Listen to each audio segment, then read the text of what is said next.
From the Signature Bank Studios. This is Chicago's Morning Answer with Dan Proft on AM 560. The Answer.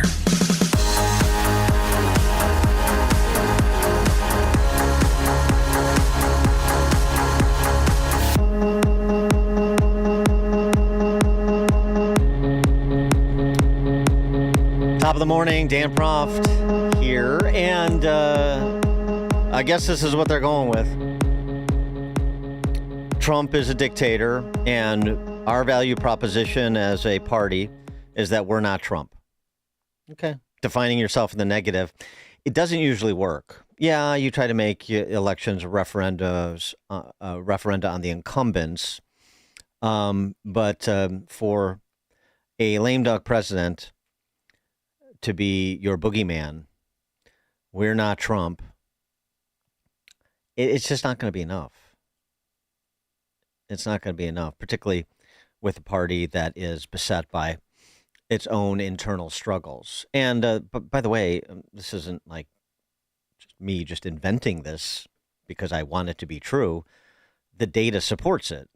You know, Harry Enton over at CNN is jumping around, pointing to numbers a couple days a week, talking about the free fall that party is in because this is all they have. But Gavin Newsom is sticking with it. Governor Patrick Bateman out there, California, in a wide-ranging sit-down with Politico. Gavin Newsom resurrected this old canard. You got to have the Trump as a dictator. You got to have, a fresh or maybe even a stale take on it. The dictator, right? Because remember how he was a dictator. He federalized the National Guard, sent the National Guard to California. That was dictatorial. Except Gavin Newsom challenged that action in court, and the president won in court because he was sending the National Guard to enforce federal immigration law, aid in the enforcement of federal immigration law, ICE and the National Guard. So that was litigated in a court of law. And you lost. That's what a dictator does? No, but he's going to stay. You really think he's leaving in 28? I don't think Donald Trump wants another election. You think for a second you want... I have 24 Trump 2028 hats. His folks keep sending me. And you think he's going to run again? No, don't give me... Who spends $200 million on a ballroom at their home and then leaves the house? This is serious, guys. This is serious. So it'll be Newsom Trump in 28. No, it's not serious. This guy doesn't believe in free, fair elections. He tried to wreck this country. Were you there January 6th? I think Fox was. At least they were in a lawsuit. They seem to have lost any memory of that. Shareholders didn't. I mean, he tried to light democracy on fire. He dialed for 11, almost 12,000 votes. Now he's doing it in plain sight. And people say, oh, it's just Trump being Trump. People actually think this guy's serious about having another election? You think he's joking about 2028? You think when he brings foreign leaders to the Oval Office and he goes to the White House store, have you seen this? Anyone? Is it just me? And he shows them the 2028 hats? He's not being serious? Wake up. You will lose your country. Is it just you? It's not just you, but it's a insular group that you're part of, right? Because remember how Trump suspended the midterm elections in 2018? Because the same people are saying the same things then. And then remember when he suspended the presidential election in 2020? Because the same people are saying the same things then. Right. He shows you a 2028 hat, or supporters send you a 2028 hat to troll you like you trolled Trump. And this is the end of our democracy. It's just, but this just goes to my corollary. Well, actually, my thesis about the left right now, at least, which is, in the positioning for 2028, it is a contest to see who can be the most hysterical, hyperbolic in the direction of Trump. So Jelly Belly Pritzker in our fair state uses his State of the State address to compare Trump's resurgence to the rise of Hitler. And Newsom is, out there talking about elections will be suspended again. I mean, saying it again. Okay. All right. If that's sort of how you want to frame the race, I'm good with it. Chadwick Moore is New York Times bestselling author of Tucker, the biography of Tucker Carlson. Also senior reporter for news features at the New York Post. His Substack is substack.com/@ChadwickMoore. Chadwick, thanks for joining us. Appreciate it. Hey, great to be with you. Do you agree with my thesis that this is the real contest that is afoot? Whoever is the most irresponsibly vitriolic, makes the most hysterical, unfounded allegations will win the contest to be the Democrat Party's presidential nominee in 28?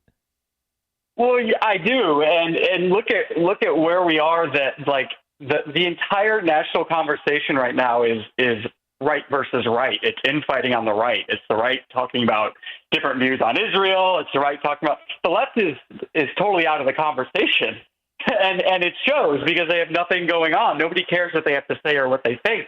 So what else are they going to latch onto? They're in such a sticky situation with all of the totally insane, especially cultural issues that they put their weight behind the last 8 years or so, that are completely unpalatable. Boys and girls sports, all that kind of stuff. They have no real positions, and they don't really know where to go from here, except for, as you had mentioned, just being the party of anti-Trump, which is what they've always been since he came onto the scene, and it didn't work out well for them last time. Yeah, and the end our democracy and we're going to save our democracy, that dichotomy they attempted in 2024.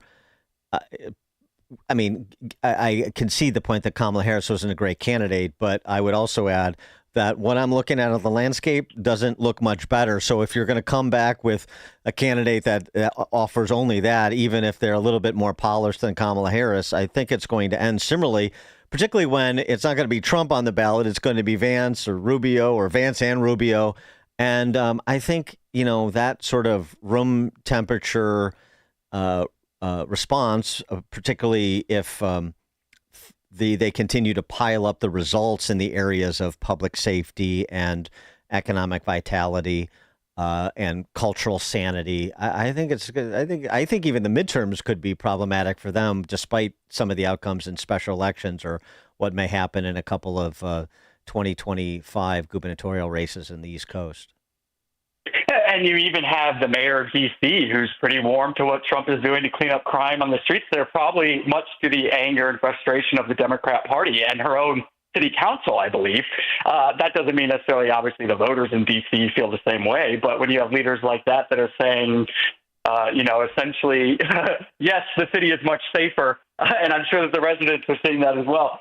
The Democrats can't even get on board with basic things like public safety because that's where the Republicans are standing right now. And they aside from being the stealing our democracy or their other arguments, what's going on with their judges? Of course, at the beginning of this year, it was all about these kind of rogue activist judges trying to stop Trump. We don't hear much about that anymore. Maybe they realized that also was not playing well with the public, so they're really completely lost at this point. Yeah, right. They're embracing Abrego. This week it was embrace Abrego Garcia, and it was criticize people praying for the victims in Minneapolis, and by the way, ban guns when they already know that ban guns is a dead bang loser, which is why they didn't move to resuscitate the assault weapons ban when they could have. They just like to use it as a rhetorical cudgel. And it just seems to me that this is all sort of trying to provide red meat to their base and maintain some relevance to the conversation, like you were saying. But that is just very narrow. That is a very narrow casted audience. Oh, and Gavin Newsom is so. I just can't. You had mentioned Kamala obviously was a terrible candidate, but I don't really see a way that any California politician plays well in the swing states, in the Rust Belt, in Pennsylvania, in Michigan. The disconnect, it's a different country over there. I don't think anyone relates to Gavin Newsom or really any California politician, because what plays well in California does not play well in the moderate swing state parts of the country that they need to win. And Gavin Newsom, who is running his social media accounts, it's the craziest, most unhinged rants that he's trying something, but it doesn't work because he's not Trump. Only Trump can pull off Trump. He really needs to, if he's serious, and I don't really imagine that he has much of a chance anyway, but he needs to really rethink who's running his comms. He comes off as a sort of lost schizophrenic man-child who doesn't exactly know who he's talking to or what he's doing. He's just sort of trying to counter Trump or imitate Trump in any way that he can. And the statement he had yesterday about or whoever on his social media about the praying was really, really ghastly. Yeah, it's funny. Schizophrenic is a good word because on the one hand, he launched this podcast and he's going to talk to the other side and he's going to show himself to be, to reasonably disagree, but to hear out the other side's argument on policy issues because, he's a builder of consensus, don't you know? And he's going to work across the aisle to be a solutionist. And then he turns around and he's running around like a raving lunatic. He's got some, Vassar grads running his social media, as you were describing. And then he's talking about Trump, the dictator, who's going to suspend elections in 2028 and, going full sort of, MAGA is a threat to democracy. Yeah, exactly. And it's just mind blowing to watch, and I don't even know where he thinks he's going with this. I mean, you summed up very well. So you're over there at the New York Post. You're in the big city. What's the temperature on Mamdani, and do you see any path to derailing him at this juncture? I mean, I don't, to be honest. And it has nothing to do with him being so widely popular. I don't think he is that. He has a very energized base, and they are all out. The question is, did he max out his base in the primary? It looks that way. However, it's a four-way race, and it's going to be split four ways if Cuomo doesn't drop out. But Cuomo's still on the ballot, so it doesn't, and he's got the momentum, he's got the charisma, all these things people say about him. But generally, I mean, your average New Yorker doesn't like him. They think he's the crazy socialist and anti-Semite. But he can. I saw that he could bench 135 pounds with a little help. I saw that. That's impressive. Yeah, exactly. I mean, his base is gentrified Brooklyn and Queens. It's people exactly like him. It's Nepo babies. It's people who've never had a job. It's people who, tried to be an internet star and failed and then decided, maybe I'll just make activism my life. So rich people are already starting to flee New York. I don't know where he thinks he's going to get all this money for his big social programs. The main problem is that the city council is just as, if not more, far left than him. So, we had that kind of counterbalance with Mayor Adams right now, where he's much more moderate. But with Mamdani, there's not going to be a lot standing in his way, aside from maybe the state government or President Trump. The Eric Adams, since you mentioned him, I haven't heard much on this, but what is your political obituary for Eric Adams? What happened? Because, I mean, in the polling I've seen, he's in fourth. He's behind even Sliwa, the Republican. It seemed like, he started out being identitarian and a bit, boisterous and playing a little bit of the race card and that sort of thing.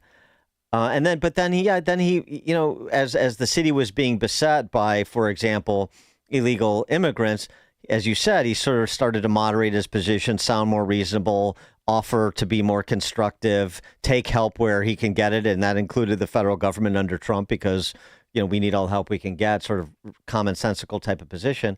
But he just is he's in single digits. He has no apparent constituency. What happened?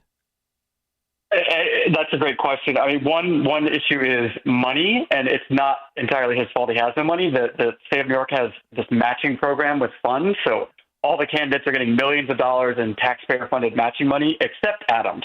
Adams is not getting the matching money. I'm not exactly sure why. I need to look into that. But so he has no money. He's had some minor scandals, but nothing that, I mean, compared to what New York politicians have been through, nothing that crazy. You know, he got like some free plane tickets or whatever it was. Yeah, right. I think it mainly comes down to the fact that he scorned the Democrat Party by coming out against about mass immigration. He started saying things they weren't on board with. He's a former cop. So what won him the election last time being, I guess, maybe a black guy who was moderate. Now the sort of far lefties in the Democrat Party have really turned on him because he came out against them. He spoke against the party board, and you do not do that. So, I'm sorry to interrupt, but that's really a commentary on how left that party is. I mean, the new Marxist party, as I'm always talking about, it's a revolutionary Marxist party.